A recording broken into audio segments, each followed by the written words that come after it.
Good morning students, कैसे आप लोग? अच्छे हैं ना? स्वागत आप सभी का फिर से ब्राइट फ्यूचर कोचिंग इंस्टीट्यूट के ऑनलाइन प्लेटफॉर्म। दूसरा सवाल कल मैंने आपको करवा दिया था, तीसरा सवाल भी सेम उसी की तरह होगा। अब देखते हैं चौथा सवाल, 4.1 का चौथा। इस तरीके से आपको दो समीकरण दिए हैं और कहा है कि उसको हल कीजिए तथा y अक्ष एवं रेखाओं द्वारा निरूपित त्रिभुज के क्या ज्ञात कीजिए? निर्देशांक। क्या ज्ञात कीजिए? निर्देशांक। यहां से ये पता लग रहा है कि ये दोनों समीकरण मिलकर क्या बनाएंगे? त्रिभुज की आकृति। क्या बनाएंगे? त्रिभुज की आकृति। और उसके क्या बताने हमारे को? निर्देशांक। क्या बताने हैं? निर्देशांक। तो देखना कैसे सवाल को हल करेंगे। कल अगर आप लोगों ने सही ढंग से नहीं सीखा है तो आज आप सीख लें, क्योंकि परीक्षा में यहां से एक सवाल उठ के आएगा सीधा सीधा, और जो 6 नंबर का होगा। कितने नंबर का होगा? 6 नंबर का। स्टेप बाय स्टेप सीखे इस तरीके से। आप -5y बराबर 20 समीकरण नंबर 1, 3x + 5y बराबर 15 समीकरण नंबर 2। इन दोनों समीकरण की सहायता से ग्राफ में जो त्रिभुज बनेगा उस त्रिभुज के क्या बताने आपको? निर्देशांक। क्या बताने हैं? निर्देशांक। तो देखो इसको कैसे सॉल्व करेंगे, और परीक्षा में ऐसे ही आपका एक 6 नंबर का सवाल आएगा। कितने नंबर का? 6 नंबर का। तो कल की क्लास में अगर आप लोगों ने नहीं सीखा है तो अभी आप सीख ले इसे। क्या करेंगे, मैं देखो हल कर रहा हूं से समीकरण 1 के या समीकरण 1 से सारणी के मान प्राप्त करने के लिए सारणी के मान प्राप्त करेंगे। कल की क्लास में सिखा चुका हूं मैं आपको, केवल क्या रहेगा? x। देखो 4x - 5y बराबर कितना है? 20। मैं केवल यहां इस x को रखूंगा, बाकी का क्या कर दूंगा? पक्षांतर। क्या कर दूंगा? पक्षांतर। पक्षांतर में मैंने आपको सिखाया प्लस उधर जाके माइनस का, माइनस उधर जाके प्लस का, गुणा उधर जाके भाग का, भाग उधर जाके गुणा। ठीक है, तो यहां देखो क्या हो जाएगा? 4x आपका ऐसे कैसे, ये 5y माइनस का उधर जाके प्लस का, 20 + 5y। अब देखो x बराबर 20 + 5y। ये 4 यहां पे क्या हो रहा था? गुणा। क्या हो रहा था? गुणा। कहां चला जाएगा? भाग। लो, यहां से सारणी बनने वाली है अपनी, ये x ये y। ओके, मैंने आपको मान रखना सिखा दिया है। मान किस तरीके से आप रखेंगे? सबसे पहले 0 रखेंगे, फिर 1 रखेंगे, फिर -1, फिर 2, फिर -2, फिर 3, फिर -3, फिर 4, फिर -4। इस तरीके से मान हम रखेंगे। मान रखने की कंडीशंस मैंने आपको सिखा दी है। अब देखो यहां मान कौन कौन से रखेंगे आप? 0, 1, -1, 2, -2, 3, -3, 4, -4। इस तरीके से मान आप रख के चेक करेंगे। तो सबसे पहले देखो मैं 0 रख रहा हूं। अगर यहां पे मैं 5 को 0 से गुणा करवा दूंगा तो 0। क्या 20 में 4 का भाग जाता है क्या? हाँ जाता है। तो आप लिखेंगे y बराबर 0 रखने पर। y बराबर 0 रखने पर तो रखते हैं। देखो x बराबर कितना हो जाएगा? 20 + 5 गुणा 0 बटा कितना? 4। तो देखो 20 + 0 बटा 4, यानी 20 में 4 का भाग देंगे कितनी बार जाएगा? 5 बार। तो यहां पे y का मान 0 रखा, x का मान 5 मिल गया। ठीक है, इसके आगे बढ़ते हैं। फिर देखो आप यहां इस तरीके से रख के देखेंगे, 1 रख के देखेंगे, फिर -1 रख के देखेंगे, फिर 2 रख के देखेंगे, फिर -2 रख के देखेंगे। लेकिन मैं आपको एक बहुत शानदार और सीधा तरीका सिखाता हूं मान रखने का भी। वो क्या करेंगे आप देखो, यहां ये 20 किसका है? प्लस का। अगर माइनस का 20 आ जाए, अगर माइनस का 20 आ जाए तो क्या हो जाएगा? ऊपर वाला 0, और 0 में अगर आप 4 का भाग देंगे तो क्या जाएगा? 0 है या नहीं? तो देखो ये 20 है प्लस का, यहां पे ये माइनस का लाना है। तो इस 5 को मैं ऐसी कौन सी संख्या से गुणा करूं कि माइनस का 20 आ जाए? तो देखो 5 एकम 5, 5 दूनी 10, 5 तीन 15, 5 चौक 20, 5 चौक 20। लेकिन वो 4 किसका होगा? माइनस का। किसका होगा? माइनस का। तो देखो मैं क्या लिख रहा हूं, y बराबर -4 रखने पर। y बराबर -4 रखने पर मैंने कहा ये 20 प्लस का इस वाले को माइनस बना दो ताकि इसे घट जाएगा और क्या जाएगा 0। देखो x बराबर 20 प्लस 5 की जगह 5 गुणा y की जगह कितना रखे -4 बटा कितना 4। देखो आगे क्या हो जाएगा 20 - 20 बटा कितना 4। 20 में से 20 गया तो 0 और 0 में आप 4 का भाग देंगे तो क्या जाएगा 0। यानी y का मान -4 आपने रखा तो x का मान क्या मिल गया 0। इतनी बात समझ में आ गई। ठीक यही काम हम किसके लिए भी करने वाले हैं, समीकरण नंबर किसके लिए सेकंड, किसके लिए सेकंड के लिए। तो यहां देखो मैं लिख देता हूं समीकरण सेकंड से सारणी के मान प्राप्त करने के लिए। अब देखो समीकरण नंबर सेकंड क्या आप लोगों का 3x + 5y बराबर कितना है 15। मैंने आपको सिखाया है केवल x को रखना है बाकी का पक्षांतरण। तो देखो 3x तो आपका ऐसे कैसे 15 - 5y, क्यों, क्योंकि ये प्लस का था उधर जाके माइनस का। x बराबर कितना हो जाएगा 15 - 5y बटा कितना 3 कहां चला गया भाग में, लो जी। फिर से क्या बनने वाली आपकी सारणी, ये x ये y। मान किस तरीके से रखेंगे मैंने सिखा दिया है। सबसे पहले 0 से रखना स्टार्ट करेंगे, काम बनता है या नहीं बनता है। तो देखो अगर आप y की जगह 0 रखेंगे तो ये पूरा 0 हो जाएगा और 15 में से 0 आप घटाएंगे तो 15 ही रहेगा।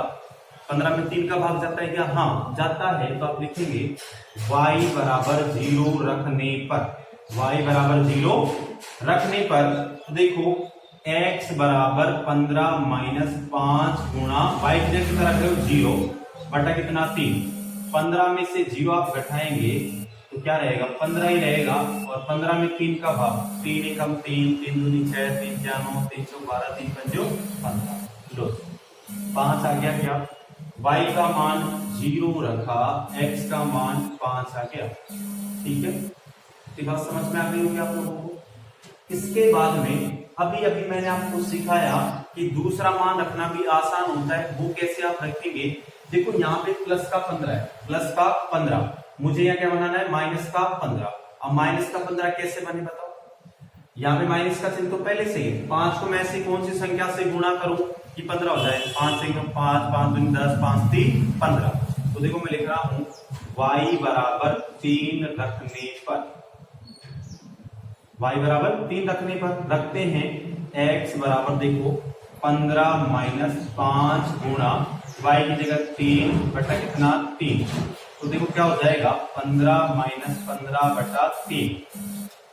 अब 15 में से 15 जाएगा तो 0 और 0 में 3 का भाग देंगे तो 0। y का मान 3 रखा तो x का मान मिल गया 0। इतनी बात समझ में आ गई आप लोगों को। फिर देखो मैं क्या लिख रहा हूं समीकरण 1 व 2 से सारणी के मानों को ग्राफ पेपर में आलेखित करने पर। ठीक है, अब देखो ये सारणी का मान आ गया, ये सारणी का मान आ गया। इन दोनों से वहां जगह नहीं थी। समीकरण 1 की सारणी ये रही, समीकरण 2 की सारणी ये रही। इससे ग्राफ आप कैसे बनाएंगे सीख ले। यहां पर मैंने आपको सिखाया था सबसे पहले किसका मान लेंगे आप x का। तो देखो सारणी फर्स्ट में देखो x का मान कितना है 5, y का कितना है 0, y का तो 0 ये रहा, x का यहां हो गया 5। ठीक है, सेकंड मान देखो x का कितना है 0, y का कितना है -4, x का 0 हो गया, y का -4 ये रहा। तो देखो पहली रेखा खींच गई, क्या पहली रेखा खींच गई स्टूडेंट, ओके। फिर सेकंड वाली सारणी के लिए देखना x का मान 5, x का मान 5 तो यही है, y का कितना है 0 यानी मूल बिंदु पे हो गया। फिर x का मान 0 है यानी मूल बिंदु पे, y का कितना है 3, y का 3 ये रहा। मैंने क्या कर दिया इसको मिला दिया। ठीक है, तो यहाँ पे क्या मिल रहा है आपको, ये क्या बन रहा है, एक त्रिभुज। क्या बन रहा है, एक त्रिभुज। मैंने लिखा समीकरण 1 व 2 की सहायता से तथा वाई अक्ष यही है ना पूरा, वाई अक्ष द्वारा निरूपित रेखाओं से त्रिभुज एबीसी प्राप्त होता है जिसके निर्देशांक क्रम से 0,3, 5,0, 0,-4 है। अभी निर्देशांक कैसे प्राप्त हुए, ये भी सोचने वाली बात है। तो देखो मैंने क्या कहा है कि निर्देशांक अगर याद करने हैं तो पहले x आएगा, फिर क्या आएगा, y।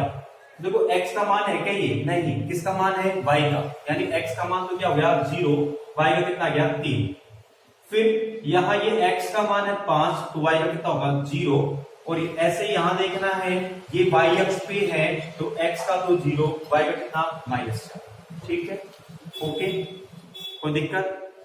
अब 4.2 हम देखने जा रहे हैं, 4.2 देखें आप। ठीक है, आगे बढ़ते हैं, उतारे स्क्रीनशॉट आप ले लें। अब आगे देखें आप प्रश्नावली 4.2, उसका पहला सवाल क्या कह रहा है, निम्न असमीकाओं का आलेखित विधि से हल समुच्चय दर्शाइए। यदि बराबर का चिन्ह आता है तब तो क्या होता बेटा आप लोगों का समीकरण, लेकिन मैंने आपको सिखाया था ये बड़ा छोटा इस तरीके के अगर चिन्ह आएंगे और उनके साथ ही बराबर का चिन्ह भी आ जाए तो क्या कहलाएगी आपकी ऐसा, क्या कहलाएगी ऐसा। ऐसा मैं आपको सिखा चुका हूं पहले भी। अब देखना आगे इस सवाल को कैसे सॉल्व कर रहे हैं, हम सॉल्व कर रहे हैं आप लोग। यहाँ पे क्या है, x बड़ा है बराबर है किसके 2। इतनी बात समझ में आ गई होगी। मैं लिख रहा हूं असमीका को समीकरण में बदलने पर। अब समीकरण में कैसे बदलेंगे, कोई ज्यादा बड़ी बात नहीं है समीकरण में बदलना है इसको। यहाँ पे किसका चिन्ह आना चाहिए, बराबर का। तो देखो x बराबर कितना आ गया 2, x बराबर कितना आ गया 2। इतनी बात समझ में आ गई। ये क्या बन गया आपका समीकरण। लो अब देखो यहाँ पे समीकरण केवल कितना है a, कितना है a। तो ग्राफ में जो रेखा भी होगी वो भी कितना होगी a। लेकिन यहाँ एक बात आपको समझ में आई है, x का मान 2 है और y का मान कितना हो गया 0। y का मान कितना हो गया 0। कहीं y दूर दूर तक भी आपको दिख रहा है क्या, नहीं दिख रहा है।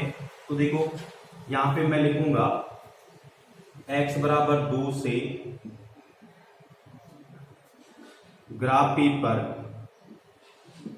पेपर में रेखा खींचने पर, रेखा खींचेंगे किससे, x बराबर 2 से। तो देखो यह आपका x अक्ष होता है, यह आपका y अक्ष होता है, यह आपका x डैश होता है, यह आपका y डैश होता है। और बिल्कुल बीचों बीच में क्या होता है 0, यानी मूल बिंदु। ये 1, ये 2, ये 3, ये 4, ये 5, ये 6, ये -1, -2, -3, -4। ये देखें 1, 2, 3, 4, 5, 6, -1, -2, -3, -4। अब देखना आगे इसमें ये मूल बिंदु 0, 0 हो गया। यहाँ पे क्या काम कर रहे हैं, x बराबर 2 से ग्राफ पेपर में क्या करने पर, रेखा खींचने पर। x बराबर 2 दिख रहा है, x बराबर 2, y का मान तो क्या हो गया 0, x बराबर 2 ये रहा। देखो इस तरीके से रेखा खींच जाएगी आप लोगों की, खींच गई यहाँ पे। x बराबर 2 से ग्राफ पेपर में रेखा मैंने खींच दी। इतनी बात समझ में आ गई आपको। अब देखो क्या कर रहे हैं, मूल बिंदु का मतलब आप समझे, मूल बिंदु का मतलब क्या होता है 0,0।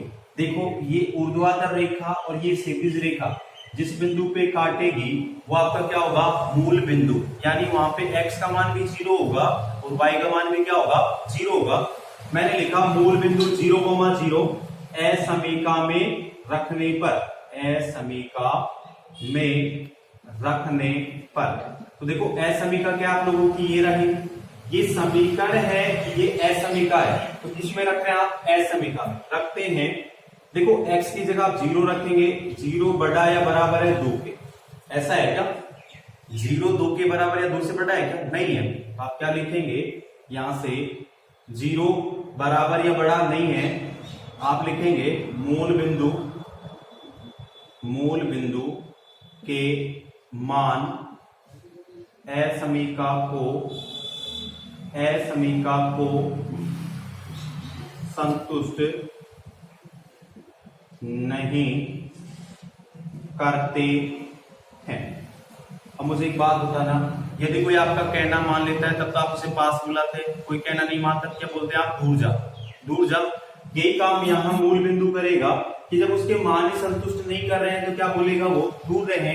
तो जो छायांकित भाग होगा मूल बिंदु के क्या होगा, विपरीत और, विपरीत और। तो यहां लिखूंगा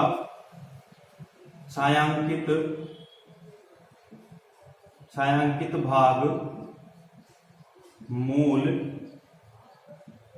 बिंदु के विपरीत और होगा तथा यही भाग हल समुच्चय होगा। और ये क्या गया आपका आंसर, क्या गया आपका आंसर। ऐसे असमीका वाले सवाल में करना है क्या आप लोगों को, ये ध्यान रखना, आप लोग ज्यादा कुछ नहीं करना है। असमीका को समीकरण में बदलना है, फिर जो मान है उससे क्या बनाना है, ग्राफ बनाना है। ग्राफ बनाने के बाद मूल बिंदु के मान किस में रखने, असमीका में रखने। संतुष्ट करता है तो छायांकित भाग मूल बिंदु की तरफ, और संतुष्ट नहीं करता है तो छायांकित भाग मूल बिंदु के विपरीत और। यहाँ पे संतुष्ट नहीं करते थे इसलिए मैंने लिखा छायांकित भाग मूल बिंदु की क्या होगा, विपरीत और होगा। और यही भाग क्या होगा, हल समुच्चय। जो मैंने छायांकित किया है ना, ये शेडेड, ये छायांकित किया है, ये क्या होगा आपका हल समुच्चय। ठीक है, सवाल बाकी क्या आप करें, मिलेंगे कल की क्लास में। आज के लिए इतना ही, all the best, thank you. पर साथ में कमेंट भी आप करते रहें कि कौन सा सवाल आपको नहीं समझ में आया या समझाना है, ताकि मैं आपको समझाऊं। ओके।